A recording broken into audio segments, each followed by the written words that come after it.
Welcome dear ऑकर्ड्स। आज हम देखने वाले हैं थेरा कडल। मूवी की शुरुआत होती है बारिश के साथ, जिसमें हम एक रेलवे स्टेशन को देखते हैं जहां पर एक छोटी सी बच्ची अपने पापा का चश्मा साफ कर रही होती है। उसके पापा का नाम गौतम है। वो कहती है कि पापा, आपकी मूंछों में सफेद बाल आ गए हैं। गौतम कहता है कि धीरे बोलो वरना कोई सुन लेगा। लड़की आइसक्रीम खाने की जिद करती है तो उसका पापा कहता है कि अगर मम्मी को पता चल गया तो हम दोनों की खैर नहीं। गौतम की वाइफ बारिश के कारण ट्रैफिक जाम में फंसी होती है। इसका नाम है वंदना। गौतम कहता है कि ट्रेन निकलने ही वाली है, इसलिए जल्दी से जल्दी स्टेशन आ जाओ। तभी हम ट्रैफिक जाम में फंसी हुई एक लड़की को देखते हैं जिसका नाम अरण्या होता है। अरण्या को उसका हस्बैंड प्रकाश कार में डांटता है कि अगर तुम्हें जाना ही था तो कैब में चली जाती और मुझे तुम्हारे साथ इस जाम में नहीं फंसना पड़ता। फिर दोनों एक दूसरे से काफी नाराज लग रहे होते हैं। तभी उनकी कार को पीछे से कोई टक्कर मार देता है। प्रकाश फिर गुस्से में गाड़ी से बाहर निकलता है और उस ड्राइवर से बहस करने लगता है। अरण्या प्रकाश को समझाने के लिए बाहर आती है और दूसरे ड्राइवर से माफी मांगती है। तभी प्रकाश उसे गाली दे देता है।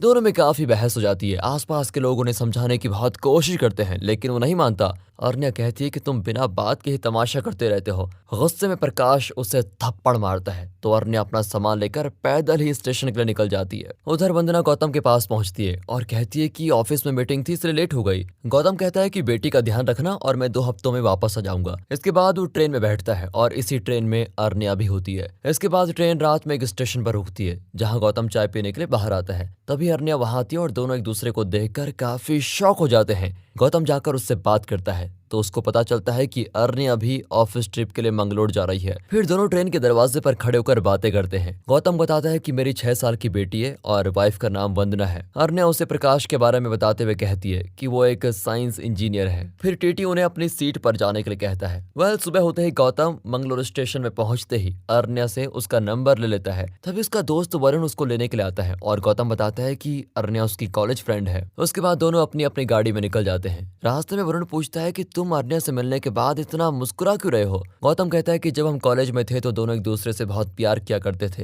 वरुण कहते हैं यार तुम बहुत लकी हो, क्योंकि 850 किलोमीटर दूर 2 लवर का ट्रेन में फिर से मिलना कोई नॉर्मल बात तो नहीं है। जरूर इसमें भगवान की कोई मर्जी होगी। घर पहुंचते ही वरुण बताता है कि थोड़ी देर में क्लाइंट कंपनी मैनेजर के साथ मीटिंग है, इसलिए जल्दी से तैयार हो जाओ। फिर गौतम फैक्ट्री में जाकर मशीन की प्रोग्रामिंग चेक करता है। उधर अरण्या एक स्कूल में जाती है क्योंकि उसका बॉस इसी स्कूल में पढ़ा है और वो अब इस स्कूल को डेवलप करना चाहता है, इसलिए उसने अरण्या को यहाँ भेजा है। अरण्या जब स्कूल से उनकी जरूरतें पूछ रही होती है तभी उसको गौतम मैसेज करके डिनर के लिए इनवाइट करता है। उसी समय प्रकाश उससे गाड़ी के इंश्योरेंस पेपर के बारे में पूछता है और गुस्सा करने लगता है। अरण्या ने उसको पेपर भेज दिए हैं और गौतम का इनविटेशन वो एक्सेप्ट कर लेती है। डिनर पर दोनों एक दूसरे की फैमिली पिक्चर्स को देखते हैं। तभी अरण्या इमोशनल होकर बताती है, मैंने बच्चे के लिए बहुत से डॉक्टरों से इलाज करवाया लेकिन कोई रिजल्ट नहीं आया। फिर दोनों एक दूसरे के पसंद का खाना ऑर्डर करते हैं और डिनर करने के बाद घर जाते हैं। उसके बाद गौतम धीरे धीरे अरण्या से डेली मिलने लगता है। वो उसके साथ टाइम स्पेंड करने लगता है और दोनों फिर से एक दूसरे के काफी करीब आ जाते हैं। जब दोनों समुद्र के किनारे बात कर रहे होते हैं तो हमको पता चलता है कि अरण्या के पेरेंट्स ने उसे गौतम से शादी करने से मना किया था। अरण्या बताती है कि प्रकाश हर दिन मुझसे झगड़ा करता है। उसने मुझे शादी में और बीच सड़क में सबके सामने थप्पड़ मारा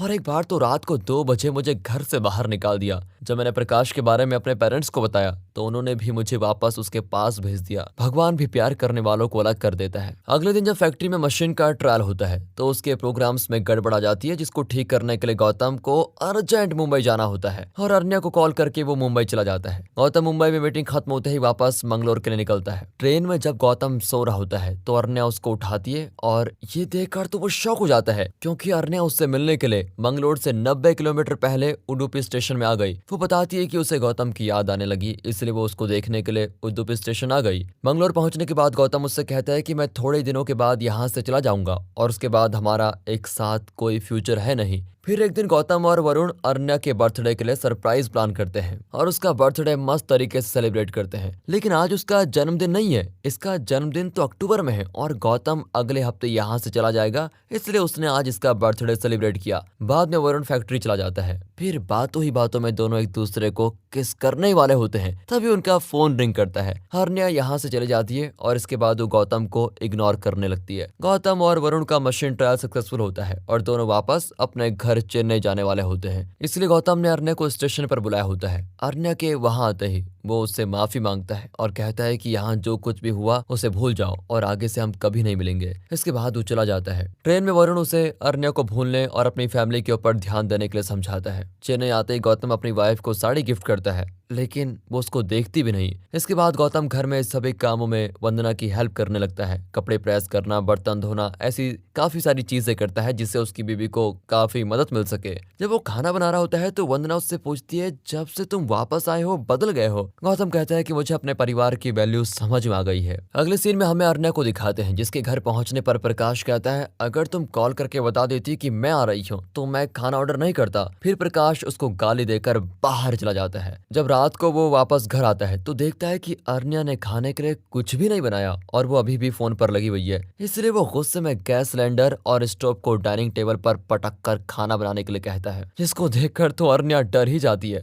फिर अगले दिन प्रकाश अरण्या को लेकर अपने ऑफिस की पार्टी में जाता है, जहां वो उसे अपने बॉस से इंट्रोड्यूस करवाता है। वो देखता है कि अरण्या उसके बॉस के साथ हंसते हुए बातें कर रही है। इसको देखकर प्रकाश को और गुस्सा आता है। प्रकाश को उसका बॉस कहता है कि अरण्या इतनी होशियार है कि तुम्हारी जगह हम इसको हायर कर सकते हैं। घर आते ही प्रकाश अरण्या पर गुस्सा करने लगता है और गुस्से में टीवी फोड़ देता है। फिर अरण्या का गला दबाता है और उसे थप्पड़ मारता है। वो उसके चेहरे पर मुक्के भी मारता है और जाते वक्त उसके पेट पर जोर से लात मारता है। जब प्रकाश घर आता है तो उसे अरण्या कहीं भी दिखाई नहीं देती। उधर अरण्या गौतम से मिलने के लिए उसके ऑफिस आ जाती है और उसे प्रकाश की हरकत के बारे में सब कुछ बताती है। वो कहती है कि मैंने उसको छोड़ दिया और अब मैं स्नेहा हॉस्टल में रहती हूँ। गौतम कहता है कि थोड़ी देर में मेरी मीटिंग है, अगर कोई इमरजेंसी हो तो फोन कर देना। जाते समय अरण्या कहती है कि तुम्हारे अलावा मेरा कोई है भी नहीं। अब हम अरण्या के पेरेंट्स को देखते हैं, जो उसे समझाने के लिए ऑफिस के बाहर उसका इंतजार कर रहे होते हैं। वो अरण्या से कहते हैं कि तुम प्रकाश के पास चले जाओ, आगे से वो तुमको नहीं मारेगा। लेकिन अरण्या उनकी बात नहीं मानती। प्रकाश वहां आकर अरण्या पर गुस्सा करता है, लेकिन इस बार अरण्या ने उसे थप्पड़ मार के भगा दिया होता है। अगले दिन जब गौतम मीटिंग में होता है तो अरण्या उसे कॉल करके बार बार परेशान करती है और पूरे दिन उसको मैसेजेस करती है,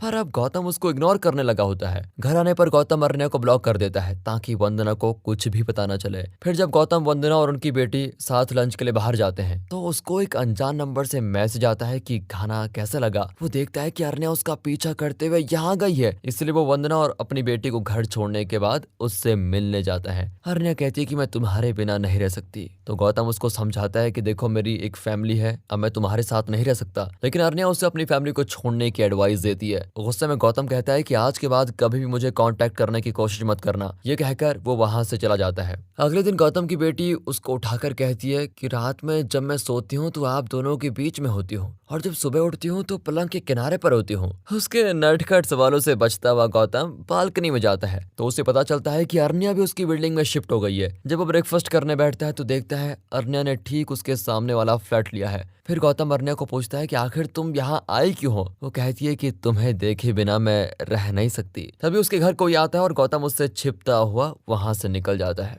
अब अरण्या गौतम की पर्सनल लाइफ में इंटरफेयर करने की पूरी कोशिश करती है और अलग अलग तरीके से आजमाती है, लेकिन गौतम उसको फिर भी इग्नोर करता है। अरण्या यहाँ तक कि उसकी वाइफ से भी मिलती है। परेशान होकर गौतम वंदना से घर बदलने को कहता है, लेकिन वंदना उसे ऐसा करने से मना कर देती है। अगले दिन अरण्या ऑफिस में होती है तो उसकी लॉयर कॉल करके बताती है कि आपका डाइवोर्स हो गया है। अब गौतम अपने घर पर अकेला है तो अरण्या उसके साथ अपना बर्थडे सेलिब्रेट करने के लिए केक लेकर उसके घर पर पहुंच जाती है। वो बताती है कि तुम्हारी बेटी की डांस क्लास है, इसलिए वो रात तक घर में आएगी। गौतम उसे जाने को कहता है कि तभी वंदना और उसकी बेटी घर पर आ जाते हैं। तभी गौतम अरण्या को बालकनी में छिपाता है और सभी के सो जाने के बाद उसे बालकनी से बाहर निकालता है। अरण्या देखती है कि जो वो केक लेकर आई थी उसे गौतम की बेटी ने कट करके खा लिया है। इससे वो बहुत हर्ट होती है और वहां से चली जाती है। फिर कई दिनों तक गौतम को अरण्या का ना तो कोई मैसेज आता है और ना ही उसे वो बालकनी में दिखाई देती है। कुछ दिनों के बाद अरण्या उसे मिलने के लिए बीच पर बुलाती है। वहां वो गौतम को एक कप दिखाती है जिसे उसने तब तोड़ा था जब गौतम के साथ उसकी पहली बार लड़ाई हुई थी। अरण्या ने इस कप को प्यार की निशानी के तौर पर अभी तक संभाल के रखा हुआ है, इसलिए गौतम भी इमोशनल हो जाता है। वो गौतम को याद दिलाती है कि जब हम कॉलेज में थे तो एक बूढ़ी औरत ने हमें कहा था कि तुम्हारी जोड़ी हमेशा बनी रहे। अगर बूढ़ी औरत ने उस दिन ऐसा कहा होता है कि तुम दोनों जल्दी बिछड़ने वाले हो तो मैं तुमसे उसी पल शादी कर लेती। अब गौतम उसे समझाकर घर वापस आता है, लेकिन वो अपनी वाइफ को काफी इग्नोर कर रहा होता है, जो उसको बताने की कोशिश कर रही होती है कि वो फिर से प्रेग्नेंट है। फिर वो गुस्से में गौतम को प्रेगनेंसी स्ट्रिप देती है,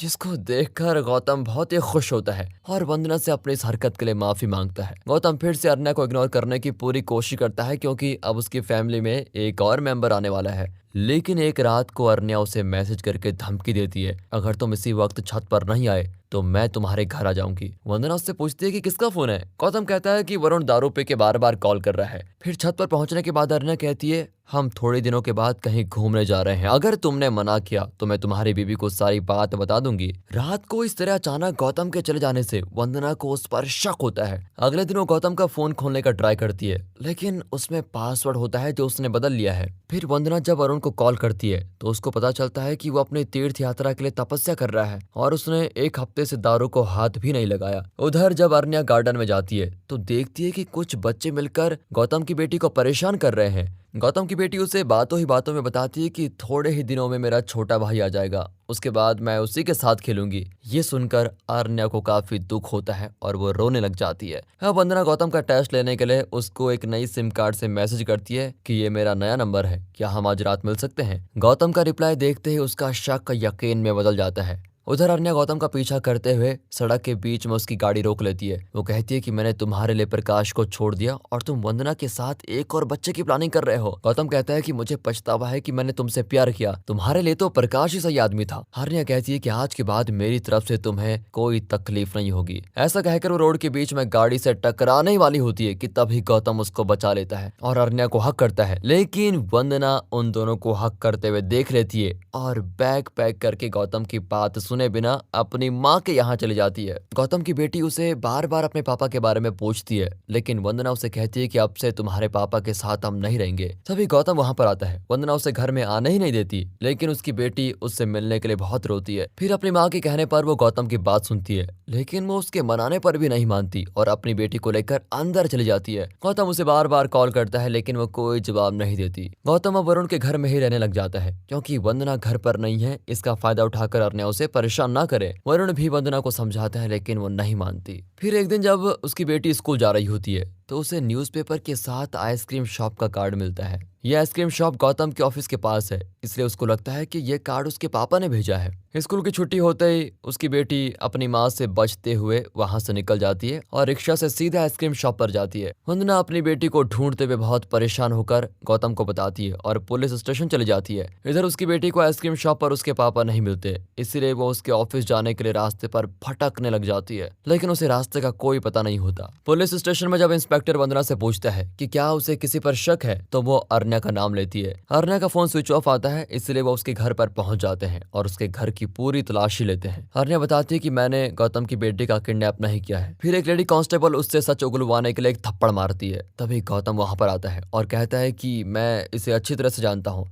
ये कभी ऐसे घिनौने काम नहीं कर सकती, क्योंकि मैंने इससे 3 साल तक प्यार किया है और ये थोड़ी बेवकूफ़ी तो करती है, लेकिन किडनैपिंग जैसा क्राइम कभी सपने में भी नहीं सोच सकती। फिर उन्हें पता चलता है कि उसकी बेटी को एक आइसक्रीम शॉप के पास देखा गया है। सभी उसको ढूंढने के लिए निकल जाते हैं। अरण्या को रास्ते में उसकी बेटी मिलती है तो वो पूछती है, तुम घर क्यों नहीं गई। गौतम की बेटी बताती है कि मैं पापा से मिलने जा रही हूँ, अगर ये बात मैं अपनी मम्मी को बताती तो वो मुझे कभी भी आने नहीं देती। वो अरण्या से पूछती है कि आंटी, क्या आपको पता है कि मम्मी पापा साथ में क्यों नहीं रहते। अब उसकी बातों से अरण्या को एहसास होता है कि उसकी वजह से एक मासूम बच्ची अपने पिता के प्यार के बिना जी रही है और उसकी अपनी बेवकूफी से 3 जिंदगियां बर्बाद हो रही है। फिर वो गौतम की बेटी से प्रॉमिस करती है कि आज के बाद तुम्हारे मम्मी पापा कभी भी अलग नहीं होंगे। तभी वहां पर गौतम और वंदना आ जाते हैं और अपनी बेटी के मिलने पर दोनों बहुत खुश होते हैं। अगले सीन में हम देखते हैं कि अरण्या ने अपना ट्रांसफर करवा लिया है और वो दूसरी जगह जा रही है। गौतम उसे स्टेशन में गुड बाय कहने के लिए आता है। अरण्या उससे अपनी गलती के लिए माफी मांगती है और उसे जाने के लिए कहती है। इसी के साथ मूवी का होता है दी एंड। दोस्तों, वीडियो अच्छी लगी हो, मूवी अच्छी लगी हो, एक्सप्लेनेशन अच्छा लगा हो, वीडियो को लाइक कीजिए, चैनल को सब्सक्राइब। मिलते हैं अगली वीडियो में, तब तक के लिए गुड बाय, अपना ख्याल रखिए and finally thanks for watching.